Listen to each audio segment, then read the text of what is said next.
ಯೇಸು ಸ್ವಾಮಿ ನಮ್ಮದೇ ಇರತಕ್ಕಂತ ಒಂದು ಅರ್ಥ ಮಾಡ್ಕೊಡ್ರಿ. ಆಮೇಲೆ ಇಲ್ಲಿ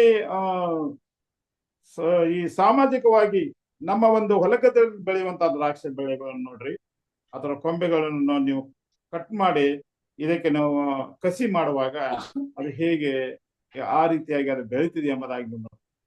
ಇಲ್ಲಿ ಅನ್ಯ ಜನರು ಸುವಾರ್ತೆಯನ್ನು ನಂಬಿ ದೇವರ ಮಕ್ಕಳಾಗಿ ಲೋಕದಲ್ಲಿ ಬಾಳ್ತಾರೆ, ಆದ್ರೆ ಇಲ್ಲಿ ಯಹೂದ್ಯರು ನಂಬಲಿಲ್ಲ ಅಂತ ನೋಡ್ಬೋದು. ಆದ್ರೆ ನಿಜವಾಗಿ ಆರಿಸಿಕೊಂಡಿರ್ತಕ್ಕಂಥ ಈ ಮಕ್ಕಳನ್ನು ಸ್ವಾಮಿ ಬಿಟ್ಟನು ಎಂಬುದಾಗಿ ನೀವು ವಿಚಾರ ಮಾಡ್ತೀವಿ. ಇಲ್ಲಿ ಈ ಕಾಡು ಬಳ್ಳಿಯನ್ನ, ಆ ದ್ರಾಕ್ಷ ಬಳ್ಳಿಯನ್ನ ಈ ನಿಜವಾದಂತ ಹೊಲದಲ್ಲಿ ಬರ್ತಕ್ಕಂಥ ದ್ರಾಕ್ಷ ರಸಕ್ಕೆ ಅದು ಅಂಟಿಸಲಾಯಿತು ಎಂಬುದಾಗಿ ನಾವು ಅಂದ್ರೆ ಈ ಒಂದು ಅನ್ಯ ಜನರು ಕೂಡ ಯಹೂದ್ಯರ ಒಂದು ಇದ್ರಲ್ಲಿ ಅವ್ರು ಬೆರೆತರು ಎಂಬುದಾಗಿ ನಾವು ನೋಡ್ತೇವೆ. ಅದರ ವಿಷಯದಲ್ಲಿ ನೀವು ಬಹಳಷ್ಟು ಚರ್ಚೆ ಮಾಡೋದ್ರ ಮೊದಲ ನಾನು ಹೇಳಿದ್ದೇನೆ. ಸೊ ಹೀಗಾಗಿ ಇಲ್ಲಿ ನಾವು ಕ್ರೈಸ್ತರಾಗಿದ್ದೇವೆ, ನಾವು ಶ್ರೇಷ್ಠವಾದಂತ ಅಡ್ವೆಂಟಿಸ್ಟ್ ಸತ್ಯ ಸಭೆಗೆ ಸೇರಿರ್ತಕ್ಕಂಥ ಮಕ್ಕಳು ಎಂಬುದಾಗಿ ಇವತ್ತು ನಾವು ಬಹಳಷ್ಟು ಹೆಚ್ಚಳ ಪಡ್ಕೋಬಹುದು. ಬೇರೆ ಕ್ರೈಸ್ತರನ್ನು ಯಹೂದ್ಯರನ್ನು ನಾವೇನ್ ಮಾಡಬಹುದು, ಒಂದು ತಾತ್ಸಾರ ಭಾವದಿಂದ ನಾವು ಆ ರೀತಿ ಅದು ಆಗಬಾರದು ಎಂಬುದಾಗಿ ಸ್ವಾಮಿ ಹೇಳ್ತಾನೆ.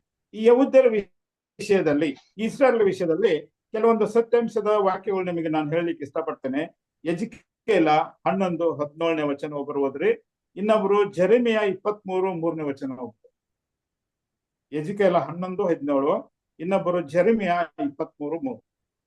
ಆಮೇಲೆ ಅವರನ್ನು ಜನಾಂಗಗಳೊಳಗಿಂದ ಕೂಡಿಸುವೆನು, ಚದರಿರುವ ದೇಶಗಳಿಂದ ಅವರನ್ನು ಒಟ್ಟಿಗೆ ಬರಮಾಡಿ ಇಸ್ರಾಯೇಲ್ ದೇಶವನ್ನು ಅವರಿಂದ ದಯಪಾಲಿಸುವೆನು. ನೋಡ್ರಿ, ಚದರಿ ಹೋಗಿರ್ತಕ್ಕಂತಹ ಎಲ್ಲಾ ಇಸ್ರಾಯೇಲ್ ಜನರನ್ನು ನಾನು ಒಟ್ಟುಗೂಡಿಸ್ತಾನೆ.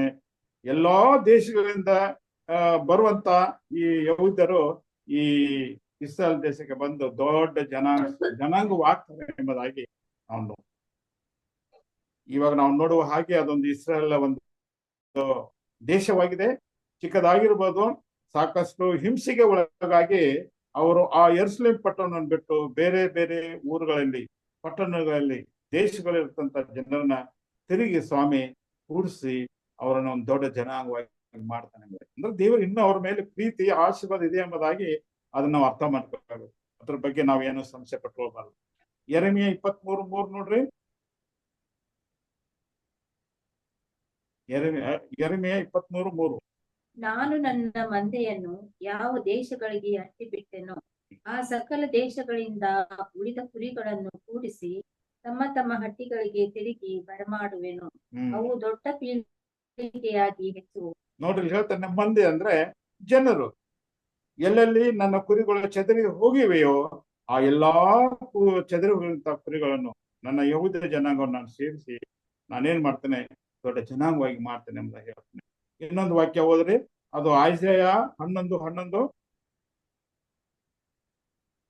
ಆ ದಿನದಲ್ಲಿ ಕರ್ತನು ತನ್ನ ಜನಶೇಷವನ್ನು ಬಿಡಿಸಿಕೊಳ್ಳುವುದಕ್ಕೆ ಎರಡನೇ ಸಾರಿ ಕೈ ಹಾಕಿ ಅಶ್ಶೂರ್, ಐಗುಪ್ತ, ಪತ್ರೋಸ್, ಕೂಷ್, ಎಲಾಮ್, ಶಿನಾರ್, ಹಮಾತ್, ಸಮುದ್ರದ ಕರಾವಳಿಯ ಈ ಸ್ಥಳಗಳಿಗೆ ಉಳಿದವರನ್ನು ಬರಮಾಡಿಕೊಳ್ಳುವನು.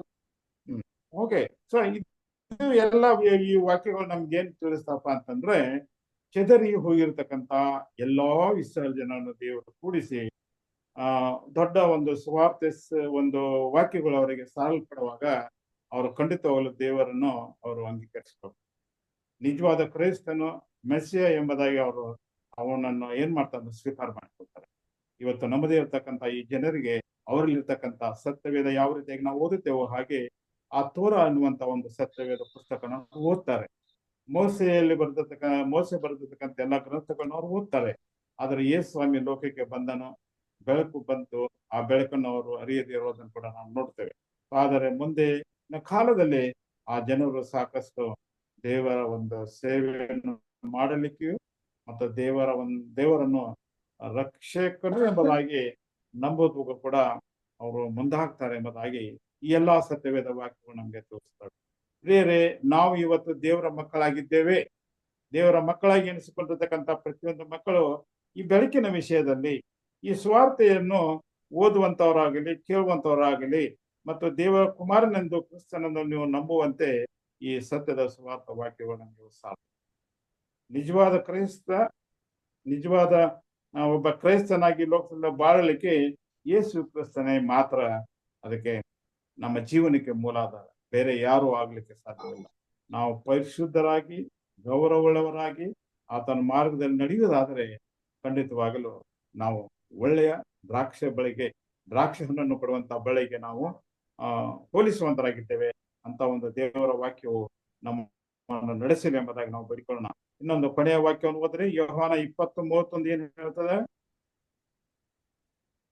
ಯೋಹಾನ 20:31. ಆದರೆ ಯೇಸು ದೇವಕುಮಾರನಾದ ಕ್ರಿಸ್ತನೆಂದು ನೀವು ನಂಬುವಂತೆಯೂ ನಂಬಿ ಆತನ ಹೆಸರಿನಲ್ಲಿ ಮೂಲಕವಾಗಿ ಜೀವವನ್ನು ಪಡೆದುಕೊಳ್ಳುವಂತೆಯೂ ಇಷ್ಟೆಲ್ಲ ಬರೆದಿದೆ. ಆತನನ್ನು ನಂಬಿ ಯೇಸು ಸ್ವಾಮಿಯಲ್ಲಿ ಜೀವವಿದೆ. ಆ ಜೀವವನ್ನು ನಾವು ಸ್ವೀಕಾರ ಮಾಡಿಕೊಂಡಾಗ ನಾವು ಜೀವಿಸುವಂತ ಜೀವಿಗಳಾಗುತ್ತೇವೆ. ಹೀಗಾಗಿ ಯೇಸು ಸ್ವಾಮಿಯನ್ನು ನಂಬುವುದೇ ಇವತ್ತಿನ ಸುವಾರ್ತೆಯ ಒಂದು ಸಂದೇಶ. ದೇವರು ನಮ್ಮೆಲ್ಲರನ್ನು ಆಶೀರ್ವದಿಸಿ ಈ ಲೋಕದಲ್ಲಿ ನಮ್ಮನ್ನು ಸಾಕ್ಷಿಯನ್ನು ಹೇಳುವ ಒಂದು ಮಾರ್ಗದಲ್ಲಿ ನಡೆಸಲೆಂಬುದಾಗಿ ನನ್ನ ಪ್ರಾರ್ಥನೆಯಾಗಿದೆ. ದೇವರು ನಿಮ್ಮೆಲ್ಲರನ್ನು ಆಶೀರ್ವದಿಸಲಿ. ಸಭಾಶಾಲೆಯ ಪಾಠವನ್ನ ಸವಿವರವಾಗಿ ತಿಳಿಸಿಕೊಟ್ಟಂತ ನಮ್ಮ ಹಿರಿಯ ಬೋಧಕರಿಗೆ ಧನ್ಯವಾದಗಳನ್ನ ಸಲ್ಲಿಸುವಂತವಳಾಗಿದ್ದೇನೆ. ಈ ದಿನದ ಪಾಠದಲ್ಲಿ ಯಾವ್ದಾದ್ರು ಪ್ರಶ್ನೆಗಳಿರೋದಾದ್ರೆ ನಿಮ್ಮ ಅನಿಸಿಕೆ ಹಾಗೂ ನಿಮ್ಮ ಒಂದು ಕೊಡುಗೆಗಳನ್ನ ನಮಗೆ ತಿಳಿಸ್ಬೇಕಾಗಿ ಕೇಳ್ತೇನೆ. ಇಲ್ಲಿ ಒಂದು ಪ್ರಶ್ನೆ ಇದೆ. ನೀವು ದೇವರ ಮಕ್ಕಳಾದ ಕಾರಣದಿಂದ ನಿಮ್ಮ ಜೀವನದಲ್ಲಿ ಬದಲಾವಣೆಗಳು ಕಂಡು ಬಂದಿವೆಯೇ?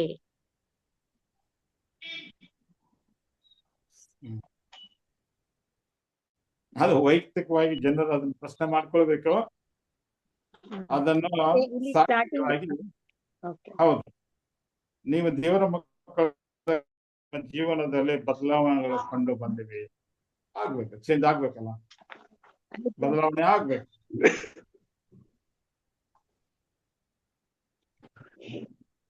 ಅದು ನಮ್ಮ ಒಂದು ಜೀವಿತದಲ್ಲಿ ಬದಲಾವಣೆಗಳಾಗ್ಬೇಕು ಅಂದ್ರೆ ಪವಿತ್ರಾತ್ಮನು ನಮ್ಮ ಜೀವಿತದಲ್ಲಿ ಕೆಲಸ ಮಾಡ್ಬೇಕು.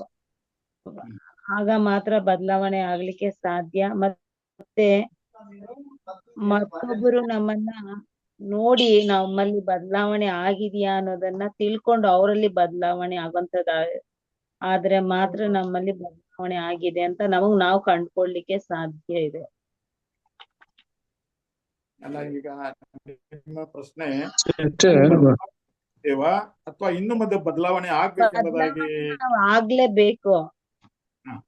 ಅಲ್ಲ, ಈಗ ಆಗಿದ್ದೇವಾ ಅಂತ ಜನರ ಆ ಸಾಕ್ಷಿ ಹೇಳ್ಬೇಕು. ನಾವು ಬದಲಾವಣೆ ಆಗಿದ್ದೇವೆ, ನಮ್ಮಲ್ಲಿ ಬದಲಾವಣೆ ಇದೆ ಎಂಬುದಾಗಿ ಅದ್ ಹೇಳ್ಬೇಕು. ಆತರ ವಿಷಯದಲ್ಲಿ ಮಾಡಿ ಒಂದು ವೈಯಕ್ತಿಕವಾಗಿ ನಾನು ಬದಲಾವಣೆ ಆಗಿದ್ದೆ, ನನ್ನಲ್ಲಿ ಇಂಥ ಒಂದು ಬದಲಾವಣೆಯಿಂದ ನಾನು ಅಂತ ಹೇಳ್ಬೇಕು. ಅದನ್ನ ಸಾಕ್ಷಿ ರೀತಿಯಲ್ಲಿ ಸಿಸ್ಟರ್, ಒಂದು ಪ್ರಶ್ನೆ ಕೇಳಿ. Why is it important to believe in Jesus? Why is it important to believe in Jesus? ಯೇಸು ಕ್ರಿಸ್ತನನ್ನ ಕ್ರಿಸ್ತನಲ್ಲಿ ನಂಬಿಕೆ ಇಡುವುದು ಯಾಕೆ ಬಹಳಷ್ಟು ಪ್ರಾಮುಖ್ಯವಾಗಿದೆ? ಅಲ್ಲ, ನಂಬಿಕೆ ನಾವು ಯಾಕೆ ಇಡಬೇಕು ಅಂತ ಪ್ರಶ್ನೆ ಅವ್ರದ್ದು. ವೈ, ಯಾಕೆ ಯೇಸು ಸ್ವಾಮಿ ಹೇಳ್ಬೇಕು ಅಂತ ಹೇಳ್ತಾರೆ. ಹೇಳ್ರಿ ಉತ್ತರ.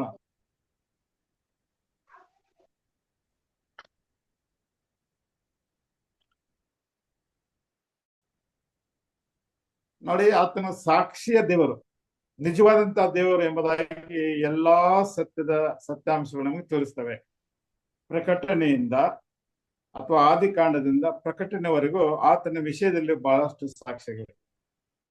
ಏಕೈಕ ದೇವರದಾಗಿ ನಾವು ಆತನು ಸಾಯದೇ ಇರತಕ್ಕಂತ ದೇವರು, ನಮ್ಮ ಜೊತೆಗಿರುವಂತಹ ದೇವರು, ನಮಗೆ ರಕ್ಷಣೆಯನ್ನು ಕೊಡುವಂತ ದೇವರು, ನಮ್ಮನ್ನು ಪರಲೋಕ ರಾಜ್ಯಕ್ಕೆ ಹೋಯ್ತಾನೆಂಬುದಾಗಿ ಎಲ್ಲಾ ಒಂದು every prophecy tells about that one. So the true god, the true living god ನಮ್ಮ ಜೊತೆಗಿರುವುದರಿಂದ ಅವನನ್ನು ನಾವು ನಂಬಬೇಕು. Why you want to accept ಅಂತಾರಲ್ಲ, this is the answers I want to tell you. This is exact. ಸತ್ಯವೇದದಲ್ಲಿ ಎಲ್ಲರೂ ಪಾಪ ಮಾಡಿ ದೇವರ ಮಹಿಮೆಯನ್ನ ಹೊಂದದೆ ಹೋಗಿದ್ದಾರೆ ಎಂಬುದಾಗಿ ನಾವು ನೋಡ್ತೇವೆ. ಅಂದ್ರೆ ಈ ಭೂಮಿ ಮೇಲೆ ಹುಟ್ಟಿದ ಪ್ರತಿಯೊಬ್ಬ ಮನುಷ್ಯನು ಪಾಪಿಯಾಗಿದ್ದಾನೆ. ಆದರೆ ಮಾನವನು ನಿತ್ಯ ಜೀವವನ್ನು ಹೊಂದಬೇಕಾದರೆ ನೀತಿವಂತನಾಗಬೇಕು. ಸೊ ನೀತಿಯ ಜೀವಿತವನ್ನ ಹೊಂದಿಕೊಳ್ಳಲು ಯೇಸು ಕ್ರಿಸ್ತನ ಮೇಲೆ ನಾವು ನಂಬಿಕೆ ಇಡಬೇಕು.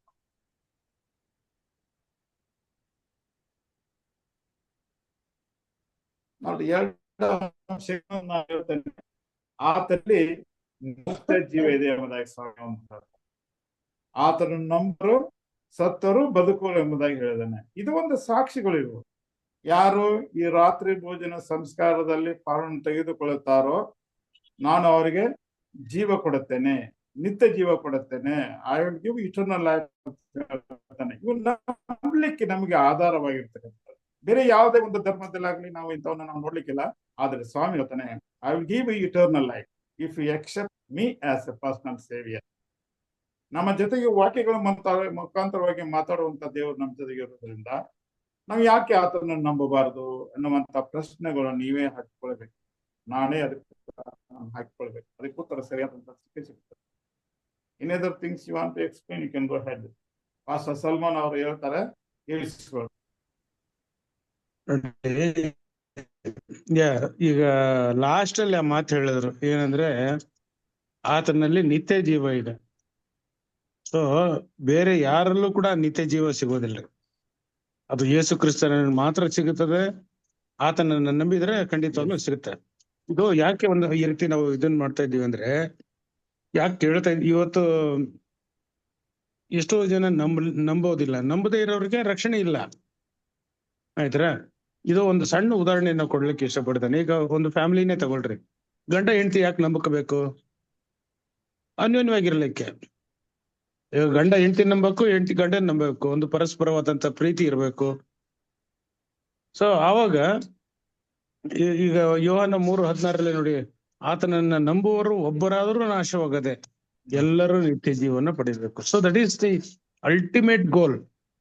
Everybody should be saved. ಆತನ ಹೆಸರಿನಲ್ಲಿ ಎಲ್ಲರೂ ಕೂಡ ರಕ್ಷಣೆ ಆಗ್ಬೇಕು.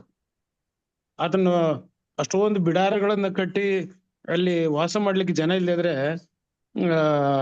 ಏನ್ ಪ್ರಯೋಜನ ಹೇಳ್ರಿ? ಹೌದಾ? ಅನೇಕ ಬಿಡಾರಗಳಿದೆ. ಸೊ ಅದನ್ನ ಸಿದ್ಧ ಮಾಡಕ್ ಹೋಗಿದ್ದಾರೆ. ಸಿದ್ಧ ಮಾಡಿದ್ಮೇಲೆ ನಾವೆಲ್ಲರೂ ಕೂಡ ಹೋಗಿ ಸೇರ್ಬೇಕು ಅನ್ನೋದೇ ಆತನ ಆಸೆ. That is the why we should trust, because we need eternal life. Thank you pastor.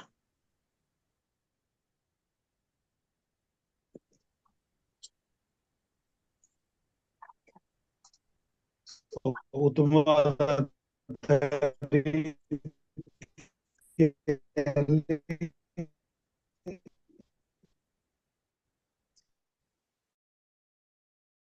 ಈ ದಿನದ ಪಾಠವನ್ನು ಸಂಸಾರ ಅವರಿಗೆ ನಾನು ವಂದನೆಗಳನ್ನು ಸಲ್ಲಿಸ್ತೇನೆ, ನಡೆಸಿಕೊಟ್ಟಂತ ಗುರಿ.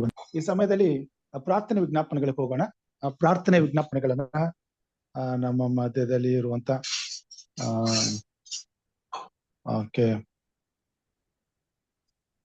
ಯಶವಂತ್ ಅಂಬರ್ ಸಾರ್ ಇದ್ದಾರೆ.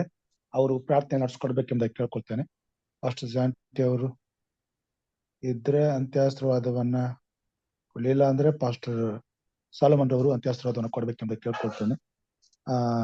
ಯಶವಂತ್ ಸರ್ ಅವರು ಇದ್ದೀರಾ? ಹೇಳಿ.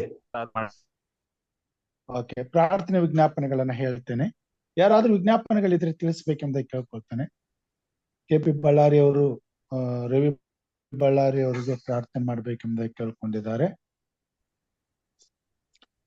ಓಕೆ, ನಮ್ಮ ಪ್ರಾರ್ಥನಾ ಲಿಸ್ಟ್ ಅಲ್ಲಿ ಚಿಂತನ, ನಾಗರಾಜ್, ಸಾಹುಕಯ್ಯ, ಡಿ ಸಾಮುವೆಲ್, ಪುಟ್ಟು ಸುಬ್ಬು ಮತ್ತು ಮಂಗಳ, ಡೇವಿಡ್, ಜಾನ್ ಡೇವಿಡ್ ಹಾಗೂ ಶೈಲಜಾ ಇವರುಗಳಿಗಾಗಿ ಪ್ರಾರ್ಥನೆ ಮಾಡ್ಬೇಕೆಂಬುದಾಗಿ ಕೇಳ್ಕೊಂಡಿದ್ದಾರೆ. ದಯಮಾಡಿ ಸರ್ ಕಲ್ಪನಾ ಅವ್ರಿಗೋಸ್ಕರ ಪ್ರೇಯರ್ ಮಾಡಿ ಸರ್. ಕಲ್ಪನಾ ಅವ್ರಿಗೋಸ್ಕರ, ಓಕೆ ಓಕೆ, ಕಲ್ಪನಾ ಅವ್ರಿಗೋಸ್ಕರ ಪ್ರಾರ್ಥನೆ ಮಾಡಿ. ಹಾಗೆ ಸಹೋದರಿ ಸುವರ್ಣ ರವೀಂದ್ರ ಅವ್ರಿಗೂ ಕೂಡ ಸಾರಿಲ್ಲ ಅನ್ನೋದಾಗಿ ಕೇಳಲ್ಪಟ್ವಿ, ಅವ್ರಿಗೋಸ್ಕರ ಪ್ರಾರ್ಥನೆ ಮಾಡಿ.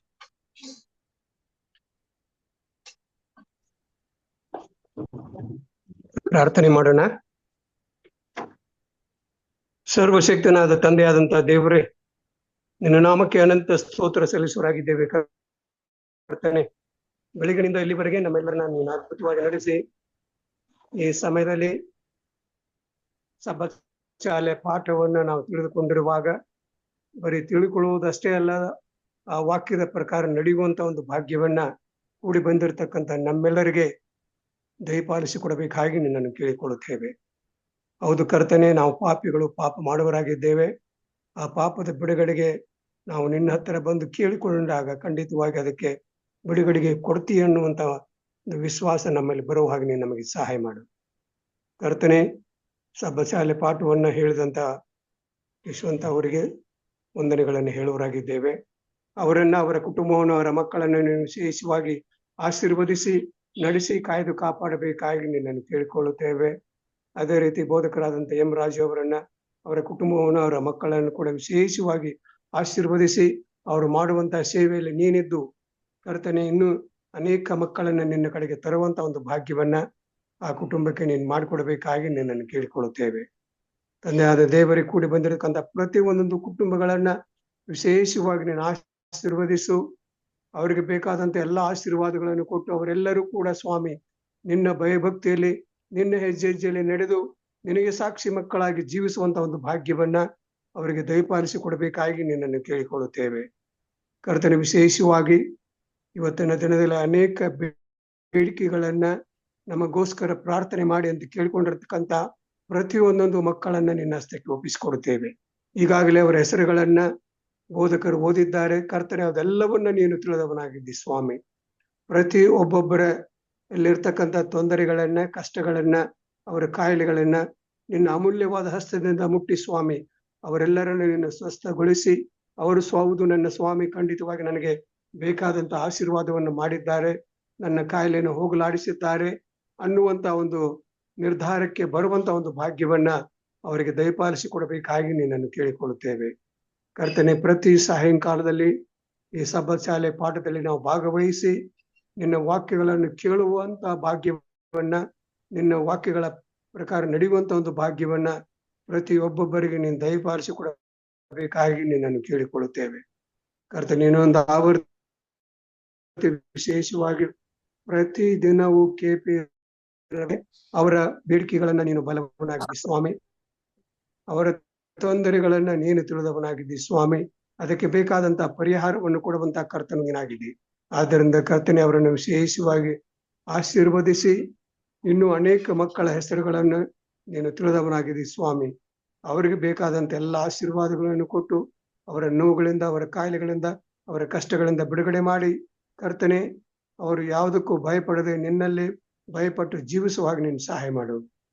ಕರ್ತನೆ, ಇನ್ನೊಂದು ಆವರ್ತಿ ಕೂಡಿ ಬಂದಿರತಕ್ಕಂಥ ನಮ್ಮೆಲ್ಲರನ್ನ ವಿಶೇಷವಾಗಿ ನೀನು ಆಶೀರ್ವದಿಸಿ ಈ ರಾತ್ರಿ ನಾವೆಲ್ಲರೂ ನಮ್ಮ ಮಲಗಲಿಕ್ಕೆ ಹೋಗುವಂತಹ ಸಮಯದಲ್ಲಿ ಕೂಡ ನಿನ್ನ ದೇವದೂತರ ಮುಖಾಂತರ, ನಿನ್ನ ಪವಿತ್ರಾತ್ಮನ ಮುಖಾಂತರ ನಮ್ಮನ್ನು ನಡೆಸಿ ನಾವೆಲ್ಲರೂ ಈ ರಾತ್ರಿ ಉತ್ತಮ ರೀತಿಯಿಂದ ಮಲಗಿ ಕರ್ತನೆ, ನಿನ್ನ ಚಿತ್ತವಿದ್ದಂತಹ ಪಕ್ಷದಲ್ಲಿ ನಾವೆಲ್ಲರೂ ಬೆಳಗಿನ ಜಾವವನ್ನು ಕಂಡು ನಿನಗೆ ಸ್ತೋತ್ರ ಹೇಳುವಂತ ಒಂದು ಭಾಗ್ಯವನ್ನ ನಮ್ಮೆಲ್ಲರಿಗೆ ದಯಪಾಲಿಸಿ ಕೊಡಬೇಕಾಗಿ ಪ್ರಭು ಯೇಸು ಸ್ವಾಮಿ ಹೆಸರಿನಲ್ಲಿ ಅತಿ ವಿನಯದಿಂದ ತಾಳ್ಮೆಯಿಂದ ಕೇಳಿಕೊಳ್ಳುತ್ತಾನೆ ಸ್ವಾಮಿ. ಆಮೇನ್. ಪರಲೋಕದ ಪ್ರಾರ್ಥನೆಯನ್ನು ಮಾಡೋಣ. ಪರಲೋಕದಲ್ಲಿರುವ ನಮ್ಮ ತಂದೆಯೇ, ನಿನ್ನ ನಾಮವು ಪರಿಶುದ್ಧ ಎಣಿಸಲ್ಪಡಲಿ,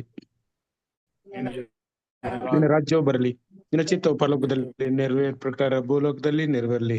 ನಮ್ಮ ಅನುದಿನದ ಆಹಾರವನ್ನು ಇವತ್ತು ದಯಪಾಲಿಸಿಕೊಡು.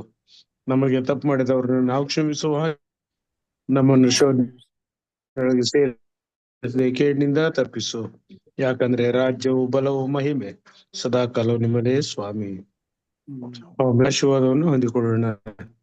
ಈಗ ನಮ್ಮ ಕರ್ತನಾದ ಯೇಸು ಕ್ರಿಸ್ತನ ಕೃಪೆಯು, ತಂದೆಯಾದ ದೇವರ ಪ್ರೀತಿಯು, ಪವಿತ್ರಾತ್ಮನ ಅನ್ಯೋನ್ಯತೆ, ಐಕ್ಯತೆ, ಶಾಂತಿ, ಸಮಾಧಾನವು ನಿನ್ನ ವಾಕ್ಯವನ್ನು ಕೇಳಲು ಈ ಸಂಜೆ ಹೊತ್ತಿನಲ್ಲಿ ಝೂಮ್ ಮಾಧ್ಯಮದಲ್ಲಿ ಬಂದಿರುವಂತ ಪ್ರತಿಯೊಬ್ಬರ ಮೇಲೆಯೂ, ಕೂಟಗಳನ್ನು ಆಯೋಜಿಸ್ತಕ್ಕಂಥವ್ರ ಮೇಲೆಯೂ, ಹಾಗೂ ಇಂದು ವಾಕ್ಯವನ್ನು ಹಂಚಿಕೊಟ್ಟಂತ ನಿಮ್ಮ ಪ್ರಿಯ ದಾಸರ ಮೇಲೆಯೂ, ಹಾಗೂ ನಮ್ಮೆಲ್ಲರ ಮೇಲೆಯೂ ನಿನ್ನ ವಿಶೇಷವಾದಂತ ಆಶೀರ್ವಾದ ಇಂದು ಎಂದೆಂದು ನಿತ್ಯ ನಿರಂತರಕ್ಕೂ ನಮ್ಮ ಮೇಲೆ ನೆಲೆಯಾಗಲಿ ಸ್ವಾಮಿ.